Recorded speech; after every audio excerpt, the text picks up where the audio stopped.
E o Verbo se fez carne e habitou entre nós, cheio de graça e de verdade. E vimos a sua glória, glória como do unigênito do Pai. João 1,14. Eu disse a mim mesmo, ele veio, o Deus invisível se tornou visível, o Eterno entrou no tempo, aquele que criou tudo nasceu como um bebê. Não há como compreender isso com a mente natural. O Criador da galáxia, das estrelas, do ar que respiro, se limitou a um corpo de carne e osso. Por quê? Por que ele faria isso? Por que deixaria o céu, a perfeição, a glória, para andar entre nós cheios de falhas, pecado e ingratidão? Eu disse a mim mesmo, foi por amor, mas não aquele amor raso que a gente vê nos filmes. Foi amor que sangra, que sofre, que serve, que se entrega. O Verbo, o próprio Deus, se fez carne e não escolheu um trono, escolheu uma manjedoura. Não nasceu entre reis, nasceu entre animais, não veio com coroa de ouro, mas com propósito de cruz.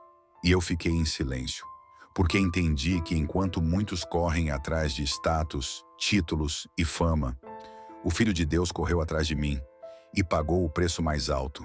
Ele habitou entre nós. Não ficou distante, não falou de longe.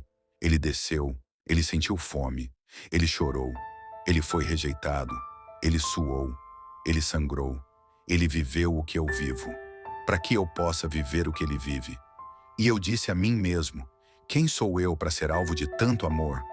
João viu a glória dele, não uma glória fabricada, não uma glória passageira, mas a glória do unigênito do Pai. Glória que não depende de likes, glória que não se mede em aplausos, glória que muda vidas. Eu disse a mim mesmo, quantas vezes eu troquei essa glória por migalhas? Quantas vezes eu me curvei diante de coisas vazias, enquanto o Rei da Glória me chamava para perto? O Verbo se fez carne, e ainda hoje ele quer habitar em mim. Mas será que há espaço? Ou minha vida está cheia demais de distrações? Cheia de ansiedade, cheia de orgulho, cheia de eu. Ele se fez carne, mas muitos ainda tratam ele como um conceito, como uma religião, como uma ideia, como um ritual de domingo. Mas João não falou de religião, falou de glória, de verdade, de graça. E eu disse a mim mesmo, será que eu conheço Jesus de verdade? Ou só conheço de ouvir falar? Será que eu ando com ele, ou só ouço falar dele? O Verbo se fez carne, mas muitos continuam vivendo como se ele nunca tivesse vindo. Ele veio e o mundo não o reconheceu. Ele estava entre nós, mas foi ignorado. E eu perguntei a mim mesmo, será que hoje seria diferente? Se Jesus estivesse andando por aqui agora, será que eu reconheceria ele? Ou será que, como os fariseus, eu também o julgaria? Será que eu também o rejeitaria por ele não caber nas minhas expectativas? Porque ele não veio como todos esperavam. Ele não era o Messias armado, montado num cavalo de guerra. Era manso, humilde, mas carregava dentro de si todo o poder do universo. Eu disse a mim mesmo, ele ainda é assim, ainda vem nos visitar de formas inesperadas, em momentos comuns, em silêncios profundos, no quarto fechado, no quebrantamento sincero, na palavra lida com fome. E eu me perguntei, será que eu o estou ouvindo? Ou será que o barulho do mundo tem me ensurdecido? O Verbo se fez carne e continua falando. E se o Verbo fala, é porque ainda quer se revelar.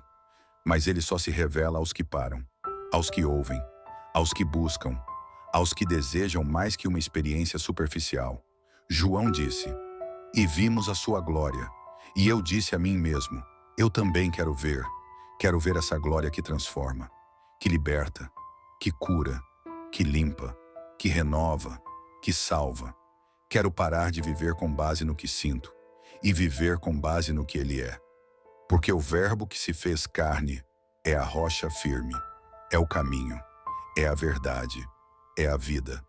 E se ele habita em mim, então eu não estou mais sozinho, mesmo nos dias escuros, mesmo nos vales, mesmo quando tudo parece sem sentido. Ele está comigo, porque ele não é um Deus distante. É um Deus que desceu, que conhece cada lágrima, cada dor, cada pensamento. E eu disse a mim mesmo, não há ninguém como ele. Ele é o Alfa e o Ômega, o início e o fim, o Cordeiro e o Leão, o que era, o que é e o que há de vir. E mesmo assim, decidiu vir por mim. Então não importa o que o mundo ofereça, nada se compara ao Verbo que se fez carne, e hoje vive em mim.